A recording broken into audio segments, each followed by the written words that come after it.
ஐயா, விளக்கு பூஜைக்கு வேற நேரம் ஆயிட்டு இருக்கு. பூஜைக்கு வந்த நம்ம ஊர் பொண்ணுகளும் ஆத்தா பழிவில்னு சொன்னதை கேட்டு பயந்து வீட்டுக்குள்ள போயிட்டாங்க. இப்ப என்னங்கய்யா பண்றது? அதான் எனக்கும் ஒன்றும் புரியல.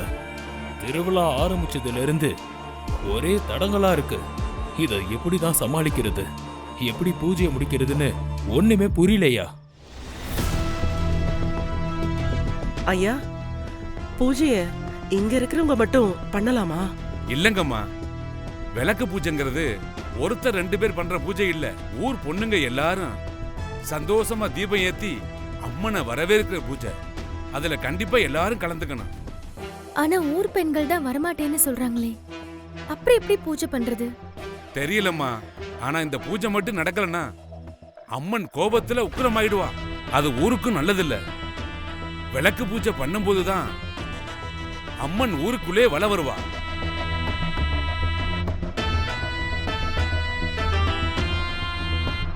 அதெல்லாம் சரி பூசாரி. பசுமாடு செத்ததுக்கு அப்புறமா எப்படி பூஜைக்கு வருவாங்க? அது மட்டும் இல்லாம சாமியாடி வர பலி விழுன்னு சொல்லிட்டாரு. அத கேட்டப்புறம் நம்ம ஊர் பொண்ணுங்க வெளியில வருவாங்கன்னு நினைக்கிறீங்க?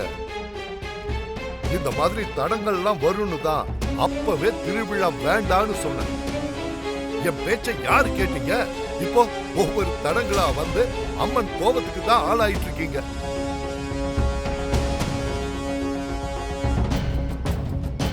இங்க பாருங்க, இதுக்கு மேல பூஜை நடக்கும்னு எனக்கு நம்பிக்கை இல்ல.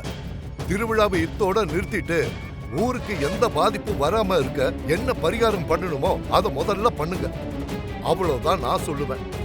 வேண்டாங்க ஐயா, எந்த காரணத்துக்காகவும் திருவிழாவை நிறுத்தக்கூடாது. குறிச்ச நேரத்துல திருவிழா நடந்தே ஆகணும்.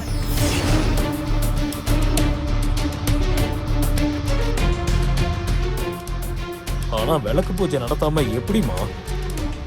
விளக்கு பூஜை நடக்கும். ஊர் பெண்களை நான் கூட்டிட்டு வரேன். அண்ணாமலை அம்மா, இது ஒண்ணும் உங்க துணி கடை இல்ல. நீங்க கூப்பிட்ட ஒண்ணா ஒவ்வொருத்தரா வர்றதுக்கு. இது எங்க ஊரு, எங்க மக்களை பத்தி எனக்கு தெரியாதா? ஆத்தா வார்த்தைய மீறி யாரும் வர மாட்டாங்க. நான் வர வைக்கிறேன்.